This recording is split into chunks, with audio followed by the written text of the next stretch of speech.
Does Wonder Woman kill? Well, she actually does have a no kill. No, she doesn't have no kill. She just not Wonder Woman to Bible. have one. She only kills The original the concept. See, This is how you're wrong, right? Actually, you're wrong, bud. Listen to me. Shut the fuck up. Say it one more time, Pat. Leadership. Phew, okay.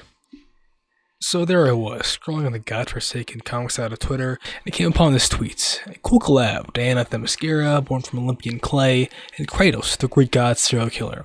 It wasn't until I saw the reaction that I realized y'all don't know ball. I mean, most people on here are saying shit like this, that Diana would not let Kratos hurt anyone, and Kratos would just have it out for Diana and slaughter everyone on Themyscira. Insane stuff.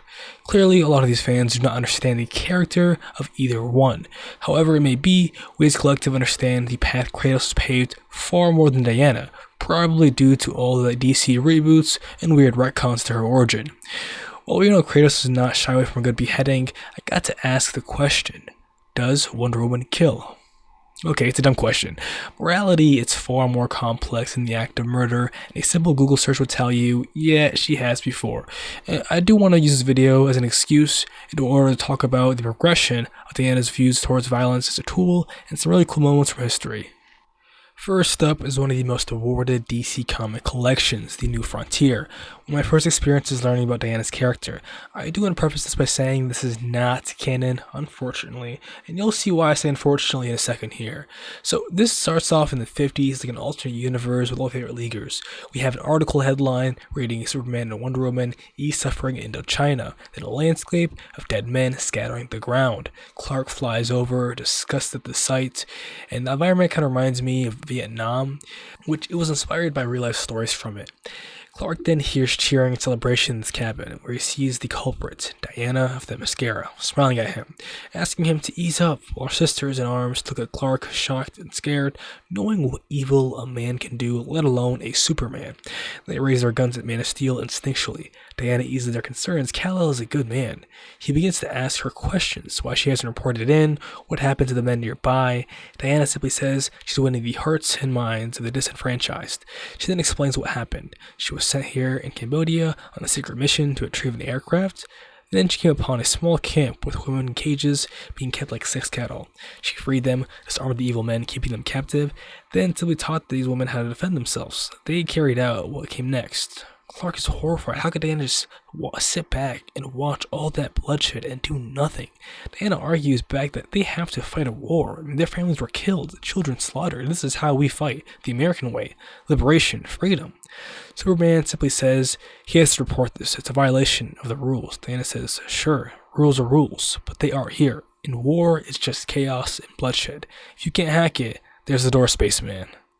That was a good line, okay? There are some parts that I'm glad aren't canon. I mean, this Superman is far more of a Boy Scout than the modern one we have today.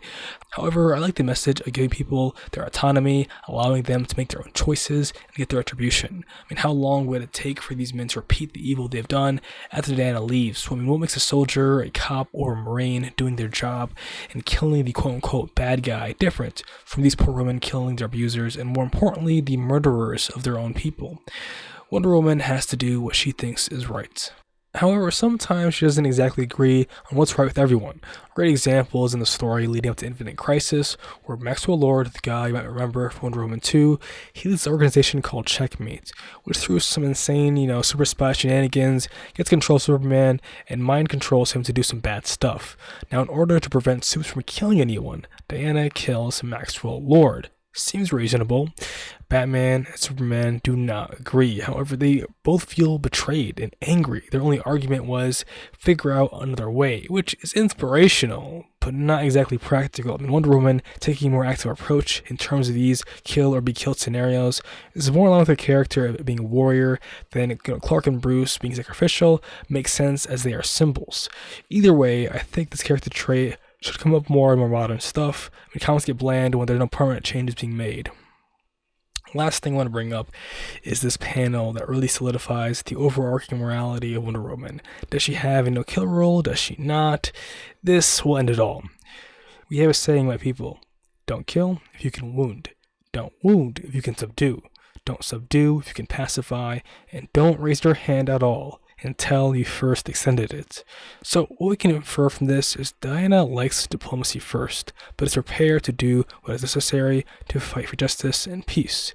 She seems to be the most comfortable in her actions, unlike her colleagues.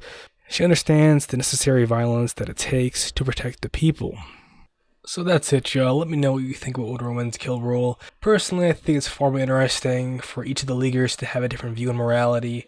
And I really hope that they bring this out, the new DCU, and have some interesting beefs because of that. Peace.